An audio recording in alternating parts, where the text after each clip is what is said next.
the more you zoom out on a person and look at their life over a decade or 2 decades, it's obvious they're not the same person. That's Dr. Benjamin Hardy, organizational psychologist and best-selling author. And I was doing nothing. I barely graduated high school. Like, I had no evidence that I was going to get a PhD, have all sorts of knowledge. I couldn't even study in high school.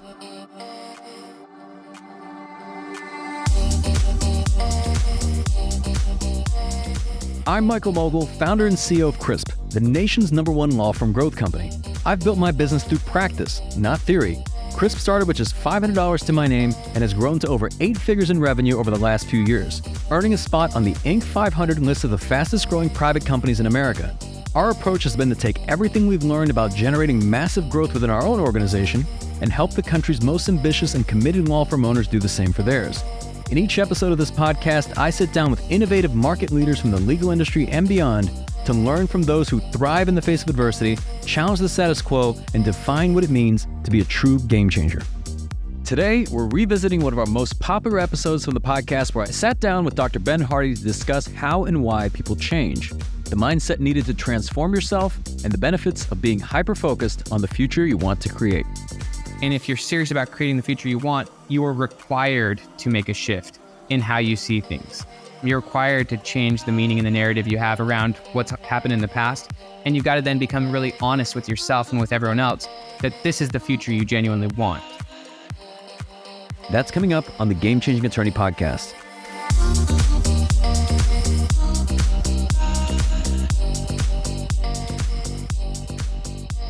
Before we begin today's episode, I want to remind you that we aren't beholden to any sponsors or run any ads on this podcast. This allows us to present all of our episodes raw and unfiltered. I'm not going to push any made-to-order meal services on you or try to save you any money on your car insurance. That being said, I have one small request. If you receive any value from this podcast, please give it a 5-star review. Pay the fee so we can keep this podcast free. Dr. Ben Hardy is a well-respected organizational psychologist, and he's written a number of extremely powerful, influential books, including Willpower Doesn't Work, and most recently, Personality Isn't Permanent: How to Break Free from Self-Limiting Beliefs and Rewrite Your Story. I asked Ben to elaborate on how his latest book came to be, and what readers can expect to learn within its pages. I wrote this book because I felt like there's just a lot of limiting perspectives that people have that stop them from being able to choose who they want to be. You know, there's just a lot of either perspectives, narratives, could be reasons, but people feel limited in who they can become. And so I just wanted to write a book that hopefully provided as much evidence as I could that people can change who they are and that they already have. And I just wanted to give people control over who they become. And with the title of the book being Personality Isn't Permanent, how do you define personality? Personality is more surface level. Identity is more internal. Identity is a lot more fundamental. Identity is how you see and describe yourself, whereas personality is what's exhibited on the outside. Personality is a person's consistent attitudes and behaviors. So if a person consistently shows up a certain way, that's generally their personality. And I know in the book you argue that the person that you were does not necessarily dictate the type of person you become, but how do you demonstrate that you're actually living proof of that? I mean, I can demonstrate that. I'm not the same person I was even a few years ago. You know, I've changed a lot of my habits, even in the last couple of years, and changed a lot of how I approach things, a lot of what I value. Obviously, from a bigger scale, you know, the more you zoom out on a person and look at their life over a decade or 2 decades, it's obvious they're not the same person. You know, I grew up in a tough background, as I mentioned very bluntly in the book. I came from a background of trauma. Dad was a drug addict, and I was doing nothing. I barely graduated high school. Like, I had no evidence that I was going to get a PhD, have all sorts of knowledge. I couldn't even study in high school. But I think even on a smaller scale, you know, 90 days ago, I was making different decisions than I'm making right now. And I'm a lot clearer on my future now than I was 90 days ago. And so and my belief is that our view of our own future is the greatest indicator of who we are today. And so because my future is slightly different today than it was 90 days ago, I'm a different person than I was 90 days ago. And what does science generally say about just how people change over time? So there was a famous study actually at Harvard called the Harvard Grant Study, and it followed 300 men for literally 80 years. But that's called longitudinal research. And the more longitudinal research that's coming out where like the same population's been followed for like 70, 80 years, the more actually it shows how much people change over time, and also the more unpredictable the change can be. So like you, for example, there are changes that are going to happen in a decade or 2 decades from now, as far as who you are, that you can't presently predict, you know, and some of those changes are going to be pretty big, you know, like That's what's kind of cool. But there's also a lot of the research, and more of my favorite research that I reference in the book comes from Daniel Gilbert. He's at Harvard, and he basically studies how people view their former self 10 years back and also their future self 10 years into the future.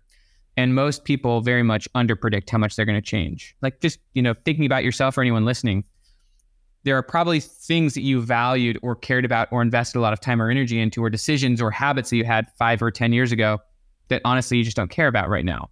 And your future self is going to be the same. There's certain things that you're investing a lot of time, thought, and energy into that in 10 years from now, you're not going to value, you're not going to care about. You're going to be focused on other things. And so Daniel Gilbert recommends you start thinking about what your future self would want today, rather than assuming that what you want right now is what your future self is going to want.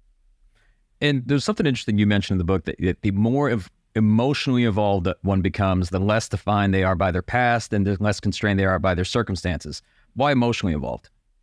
Because usually the meaning we give to events is based on the emotions we experienced during those events. So for example, me as an 11-year-old boy, my parents get divorced. I watched my dad become a drug addict. If I'm not emotionally able to handle that, then I'm going to be defined in a negative way by that experience. And I'm going to hold on to that negative meaning. And that's going to impact my identity. So I'm going to see myself as a loser. And that's essentially what was going on throughout high school. And so emotional development means you're willing to deal with your emotions. You're willing to face them. You're willing to handle them. And you become what's called psychologically flexible. You learn how to actually go back and handle your emotions and also handle the emotions of the moment. If you're dealing with, I know people who are listening to this are lawyers, so you've got to handle your emotions and become developed emotionally, or else you're going to get blocked by a lot of life. Something stressful is going to happen and you're just going to cave. And so the more emotionally developed you are, the more you can actually frame the meaning of what's going on. You can see this as, this is happening for me. I can use this. What's the best way to approach this, rather than just, this is too overwhelming. I'm just not going to deal with it. I'm going to space out. And so, yeah, you have to become very emotionally developed if you want to move forward as a person. And that's about one of the biggest indicators of how far you can go as a person. And if you don't, then you're probably stuck in the past because of some hard experiences that you haven't emotionally dealt with. And you bust a lot of myths in regards to personality. And you actually mentioned that personality is an effect and not a cause. But what are some of those myths, and really what's kind of like the truth around, how malleable this is? I think it's very malleable. Obviously, like most research in psychology is very conservative about how much a person's personality can change. And my beliefs about that. So like people's personality will change abundantly over time, but over a short period of time, let's just say 6 months, a year, psychologists are going to be pretty dang conservative about how much you can change yourself. And my belief is that most people are not living hyper effectively. They're not super clear on their future self. They're not actually stepping out of their comfort zone, learning new things, trying new things. Most people are living kind of day to day. And you got to realize that most research in psychology is based on typical populations, people who are in the middle of the mean. Most of your listeners are probably more on the outlier side of things. And so they're far more likely to make changes. But yeah, it's hugely malleable. And for the example that you give, let's say for the ones that drive more change in the short term, in like a 6-month period, in a year and so on, what are they doing differently? Well, they're learning a lot. They have very clear goals. They're actually like making progress towards those goals. They're investing in huge education. They're seeking new experiences. They're putting themselves in new environments. They're actively reframing former experiences, because the past is always viewed from the context of the present. And so when I gain new information, when I read a new book, or when I have a new conversation, it allows me to reinform everything I know about life, including my past. And so I'm constantly updating and improving how I see my past.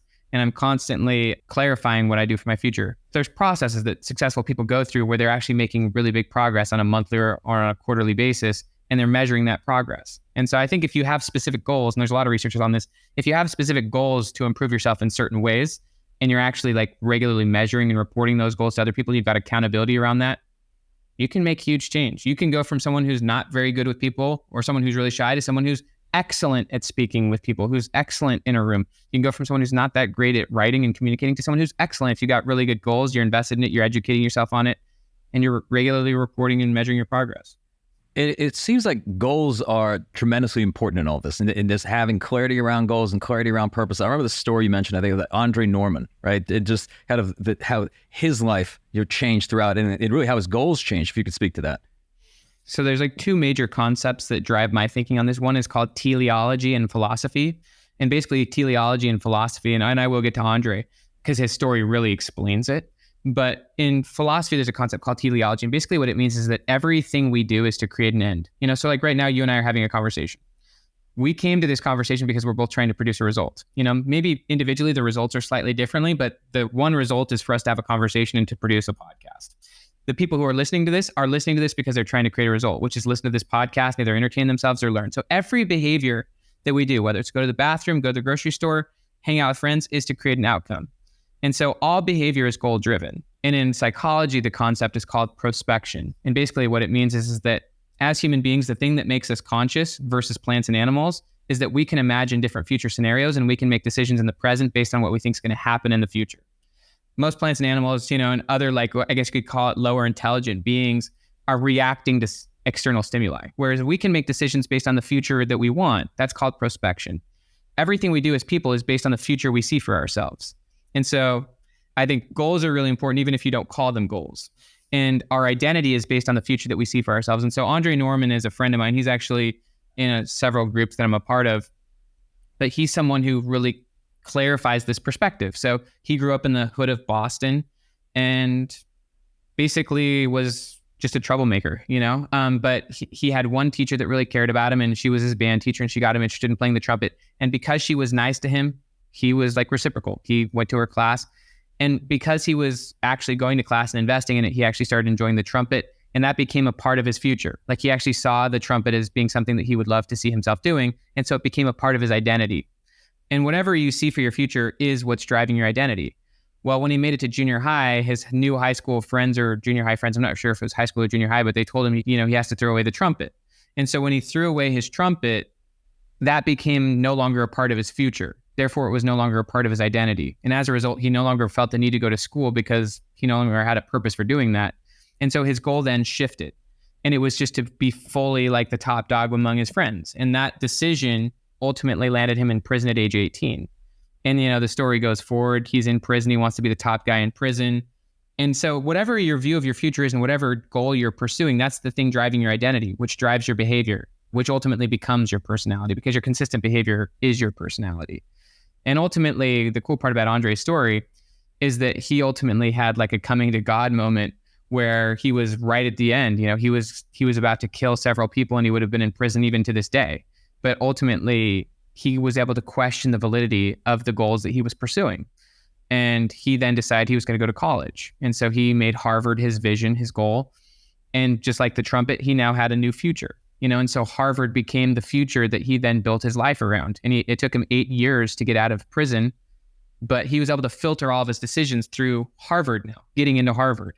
So he started studying law, started like learning how to read, getting therapy, speaking with mentors, and like ultimately getting away from the losers. One of the things that's interesting about his story, which I didn't even tell in the book, but I've recently read his book, is that when he first told his criminal friends, I'm going to go to school, I'm going to go to Harvard, I'm not going to hang out with you guys anymore, they all laughed at him. They all just said, you're crazy, you can't do that. And it's exactly what any group says, often.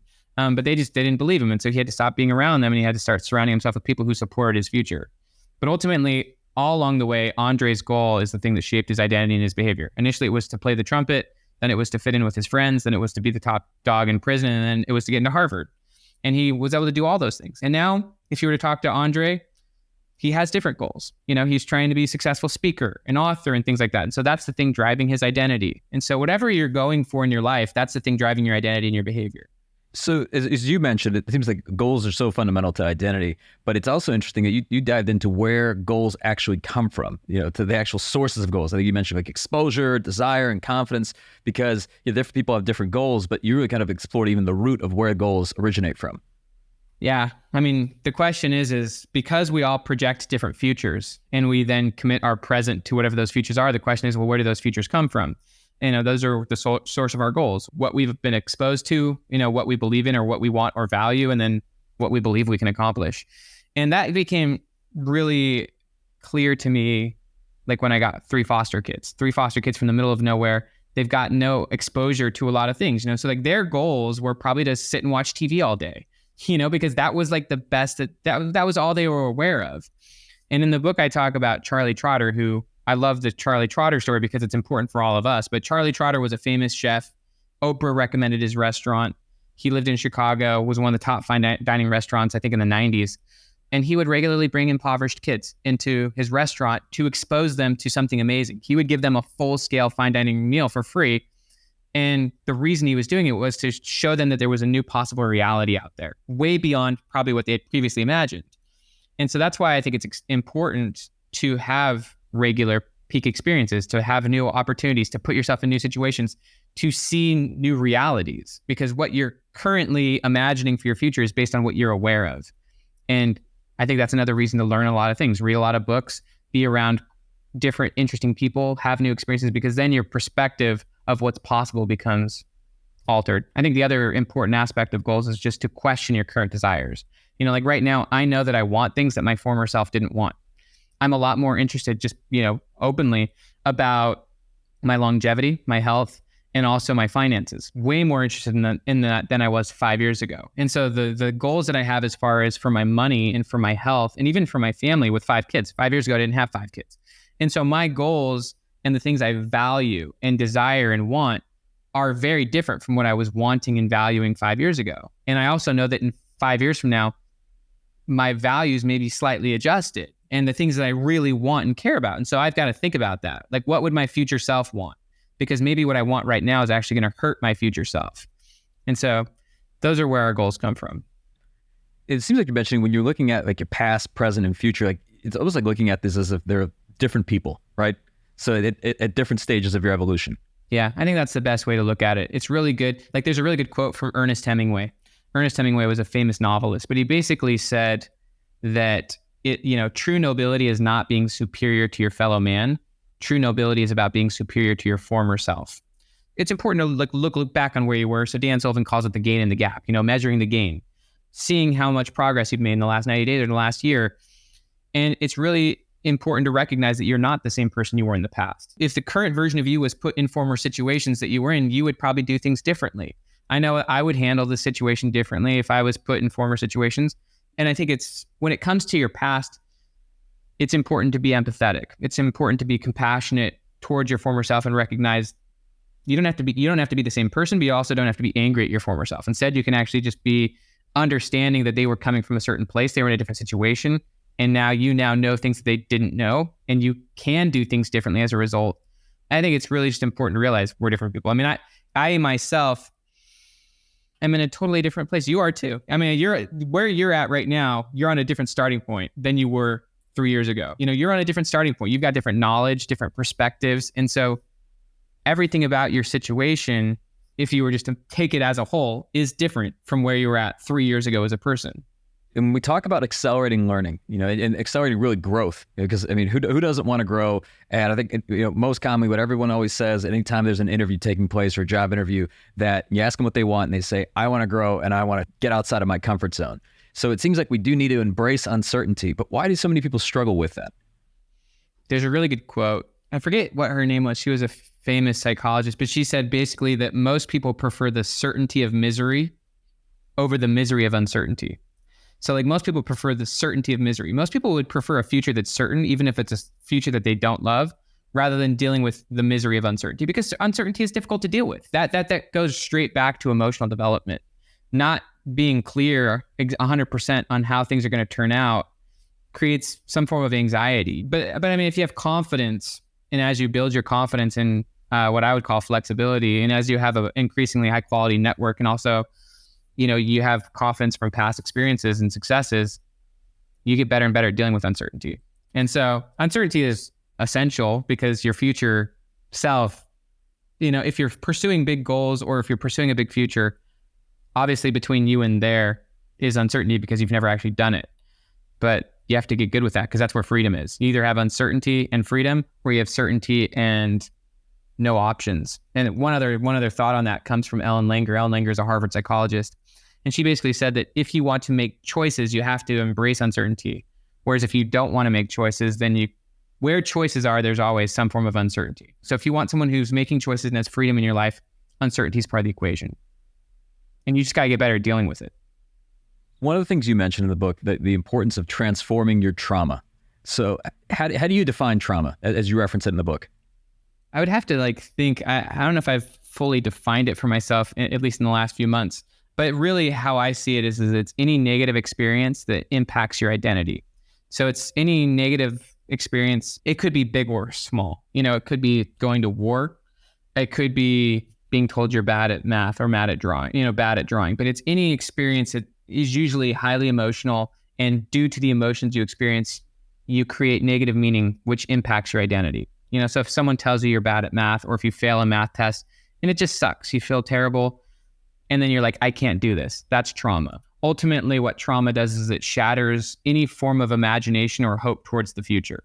So again, because it eliminates your view of the future, then all of a sudden your identity becomes very small because now you don't have a future in that area. So if you get cheated on or something in a relationship and then you define it in some negative way, because a lot of it's really about the meaning you give to it.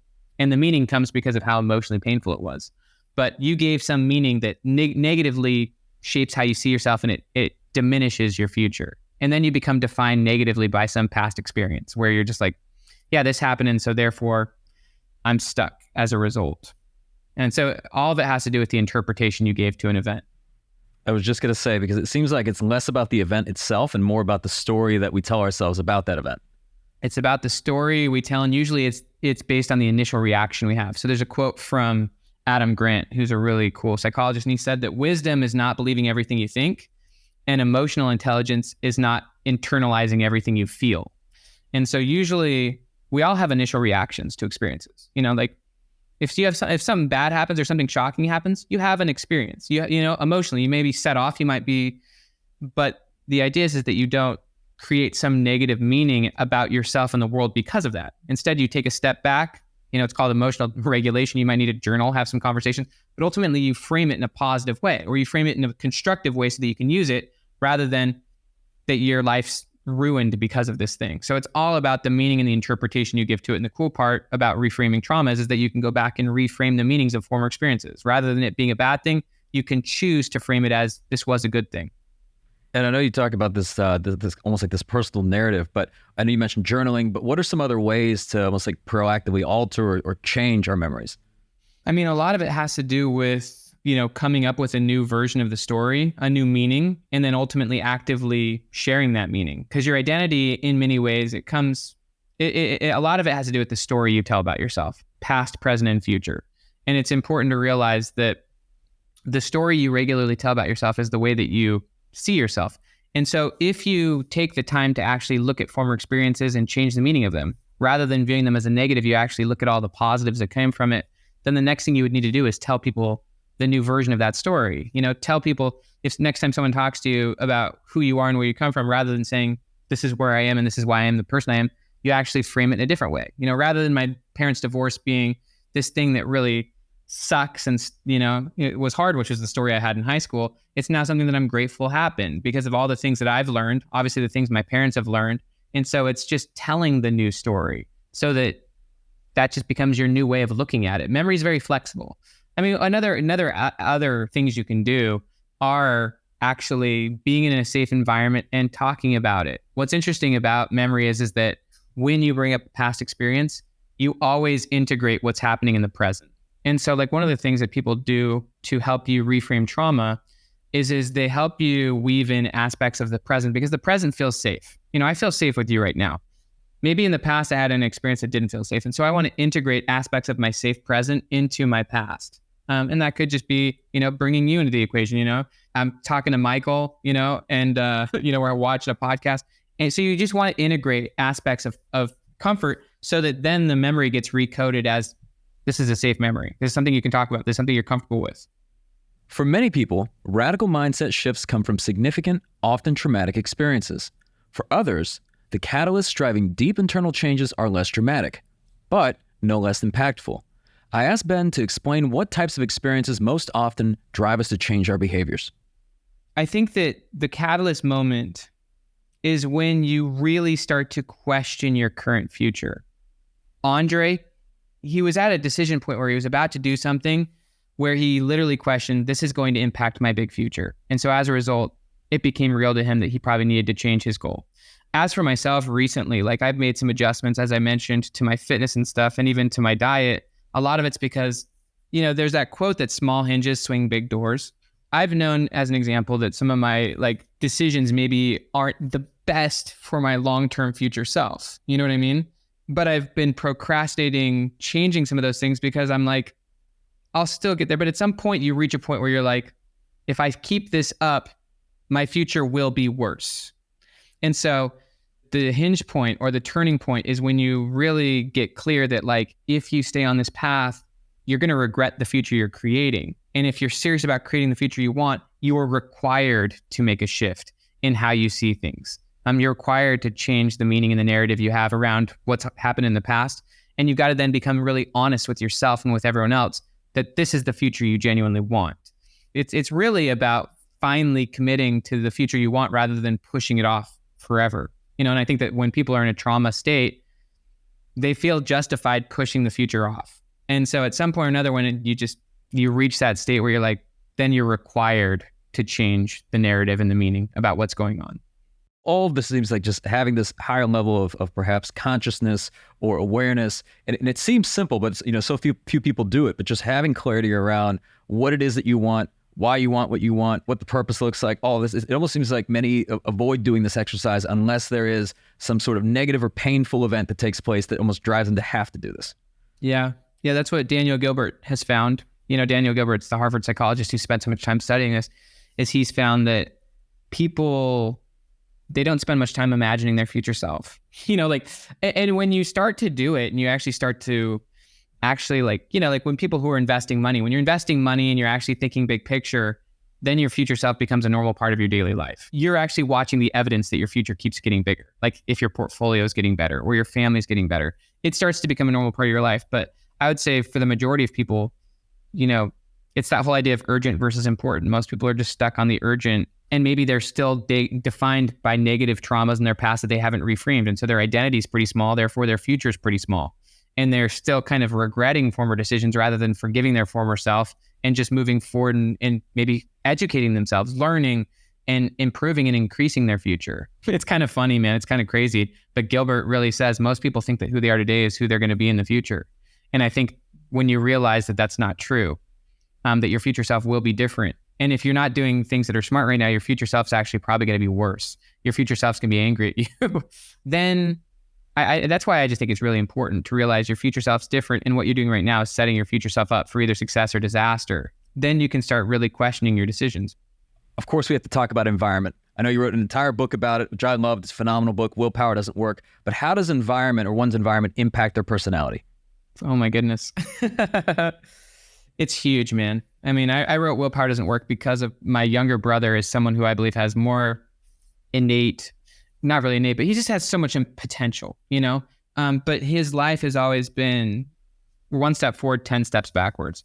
And it's because he was never active about surrounding himself with the right types of people. So one of my favorite quotes is that your input shapes your outlook, and also there's a lot of research on hope and about how people with high hope, people who are actively making their lives better, they seek information, experiences, and people that increase their hope and optimism towards the future. Whereas people with low hope, they seek information and people who justify why their future isn't going to be better.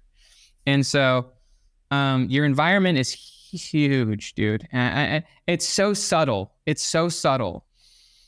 I mean, I myself even, I'm a huge sports fan, loving the NBA bubble, but I realized that I was letting way too much in, and it was not, and at the wrong times, and it was destroying my creativity.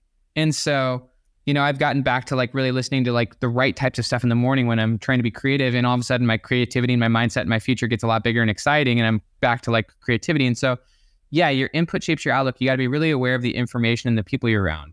The people you're with are going to shape your personality. If you're an entrepreneur, you're probably going to be around entrepreneurs. And if you want to be successful financially, you need to be around people who that's just their normal mindset. That's their goal. That's their values. So you got to be really aware of your environment. It is fully shaping who you are.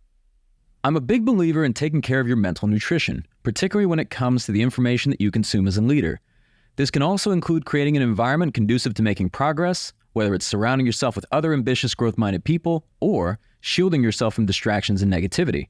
I asked Ben to explain on a concept he calls strategic ignorance and how leaders can put it into practice. Yeah, there's a lot of things that we are either informed about or know about that we don't need to know about.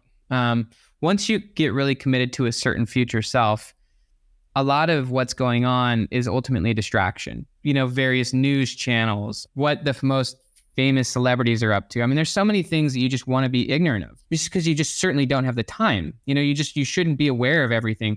And with our internet world now, we're aware of when there's a crime in another city across the country. And it's good to be global and good to know that stuff, but it actually creates fear as well. Like, I live in a great community, and if I'm constantly afraid because something happened 10 states away, you know what I mean? Then it creates some weird fear, and it also just distracts you. You need to be smart enough to block off options. That's part of making decisions, is removing options, removing decision fatigue. That's part of why I think being an entrepreneur is awesome as well. If you're like the visionary and the leader, you would need to hire people so that you don't need to be aware of every decision being made.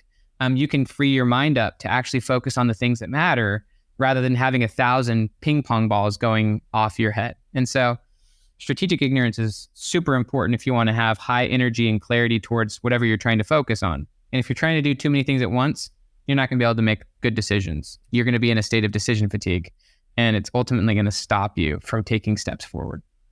And I will echo that sentiment, just because, every business leader that I've spoken with that stopped watching the news, they've reported they've got less anxiety, they're more creative, they've got more energy and so on. They're still up to speed with what's going on in the world, but now they're not hearing about, the murder that happened somewhere in their city that day. Because there's nothing they can necessarily do about that, but it was just feeding in so much fear and anxiety, and just, it wasn't helping them. I think it's crazy, man. In studying hope, because hope feels like a weak concept, but hope is actually incredibly important. If you don't have hope for your future, like, you literally won't take any action. And so it is interesting to study that people who have high hope, who are very adaptive, who are very goal-oriented and moving forward, have high accountability, they remove things from their life that hurt their hope, that hurt their optimism and excitement towards the future. And that would probably include most of the news channels, probably a lot of social media as well. Anything you consume has a slight impact. And so if you're serious, you want to create a better filter for what comes into your brain.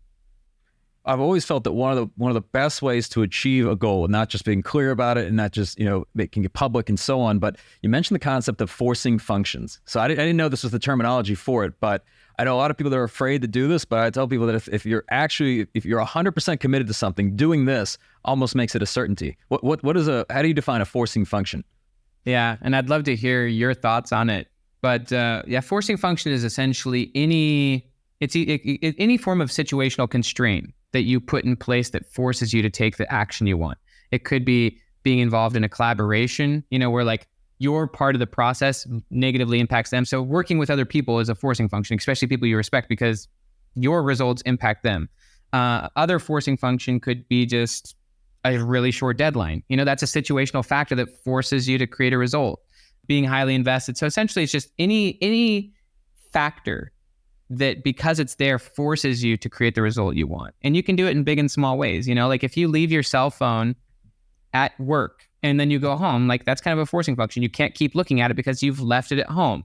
And so it's just creating situations and scenarios so that doing the right thing or doing what you want is the automatic response versus something you have to battle because of willpower. You want to eliminate willpower. You just want motivation to be easy because the situation makes it easy. And to continue the discussion on environment, there's several quotes out there, like the average of the people that you surround yourself with. But how do you know who's best to surround yourself with, and how to change that? And I don't just mean I think sometimes it's clear if somebody's an obvious negative influence, but more so from the standpoint of good is the enemy of great. How do you know when it's time to essentially upgrade, your network or your circle of the people that you surround yourself with? If you are really committed to a specific future self, you have to take very seriously the idea that what got you here won't get you there. I really appreciate what you're saying about good is the enemy to great. You have, the 80-20 idea is really big, that a few things are creating the results that you want and almost everything else is a distraction. And so I think you have to be really honest about what are the few things that are really creating the results you want in your life, and how can you go bigger on those things? And what are some of the other things that you're just justifying leaving in, which are honestly slowing your progress towards your future self? I recently had to remove myself from various networking groups that I'm a part of that my former self thought were a good idea. But after experience, I realized these are not the things that are helping me create the absolute best result. And so I uncommitted myself from those groups. And all of a sudden, I then had enormously more energy. the challenge is always from the standpoint is when you have, let's say, good people around you, right? Even when we talk about, let's say, as business leaders, let's say you've got a good team. You've got people that are reliable. You've got people that are accountable, but you're plateauing, right? And you know that those people will never help you get to where you truly want to take that organization, right? They're not doing anything wrong. They're not showing up late. They're not, they're all off track or anything like that. It's just that it's not at the level at which you'll need to operate to win a championship. Yeah, that's big. I like that statement. I think half of it is the problem of the entrepreneur and half of it's the team. Like if the entrepreneur is really clear on the result, or just the person is really clear on the result, and the team member is also clear on the result and they know they can't do it, then it's obvious that you just have to say, look, like this is where we got to go now. I think a lot of it though is that they haven't gotten the clarity on what their role is for the result. So for example, I'm kind of in a state where I might have to ask myself the same question you're asking me. When I was launching this book, Personalized and Permanent, I did about 250 podcasts to launch it. And I had an amazing person on my team who got me on all of those podcasts. Well, it was good, got me some great results, but I'm now committed to a lot bigger results. And so as a result, we have to change our process. Our process didn't get us the results that I'm wanting. They got me pretty good results, but now I want results that are 10x that. And so as a result, we need a different process. And so now we're trying to figure out that new process. And we're now all asking ourselves, can this person actually do this process? They were very comfortable with the former process, and so they're very clear on the new results, and you got to give them a shot, at the new thing, because they did. In this case, this person was very good getting me to this level, but now we need something different. And so I think you got to give people a shot, but at some point it becomes obvious. It's like if you can't create that result, we're going to need to find someone who can. And Ben, as an organizational psychologist, what are some of the things that you do to essentially stay on top, operate at peak state? Peak state and flow to me are very similar.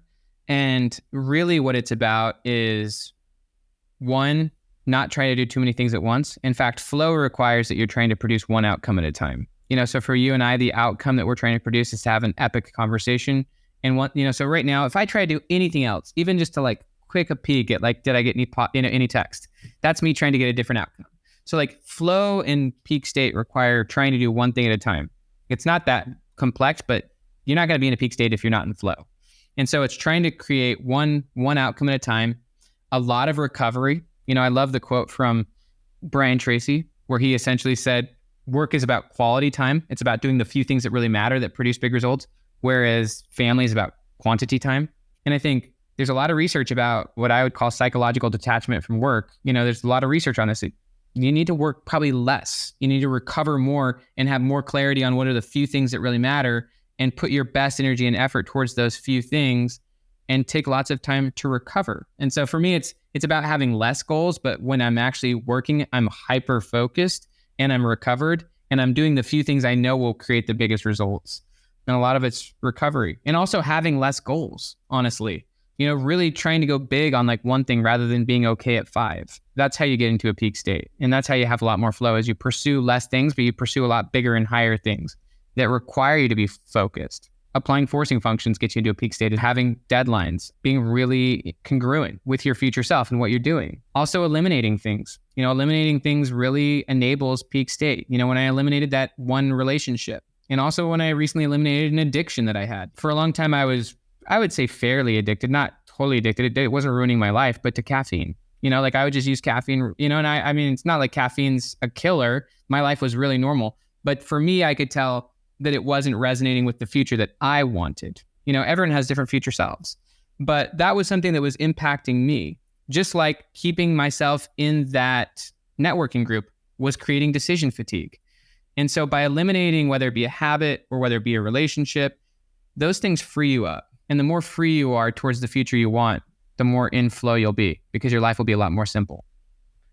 And Ben, as we come to a close, this being the Game Changing Attorney podcast, what does being a game changer mean to you? It's kind of about changing your game and also about changing the game.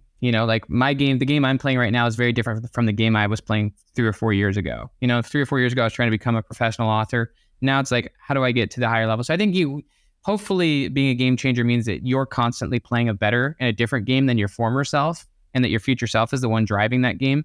But I also think on a more macro level, you change the game by kind of knowing and anticipating or predicting where the future is, and then setting the stage for kind of your group or your industry. I think also changing the conversation. Like one of the things that I've noticed after writing this book and really diving into the research on future self and all that stuff, I've noticed that a lot of people, like literally life coaches and stuff like that, like they're literally changing their coaching programs so that they're built around this whole future self idea. And that research has been around for a while. I just packaged it in a way that people could comprehend it. And so I feel like you don't want to just be in an industry, but you want to hopefully change that industry and hopefully make it better for those around you. And I think one other aspect of that is not viewing your competition as competition, but being willing to hopefully improve their life as well. Like one of the things I did when I was writing a Medium is I discovered a strategy for getting hundreds of thousands of email subscribers. And I made that very blatant and obvious. I taught it to everyone so that they could do it as well. And it kind of changed the whole process by which people blog and get email subscribers. And so I think it's just fun to be an innovator, and I think you got to know where your own future is, and you got to know where the future of your industries go. I hope you enjoyed revisiting this episode of the Game Changing Attorney Podcast with our guest, Dr. Ben Hardy, and have gained new insights from our timeless conversation.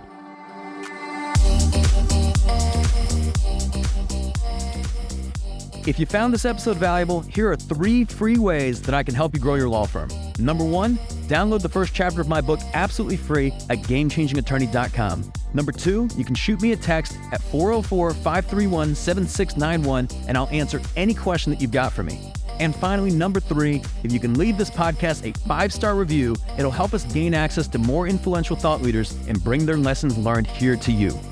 For more information on our interview with Dr. Ben Hardy, see the show notes for this episode in your podcast app or visit legalpodcast.com.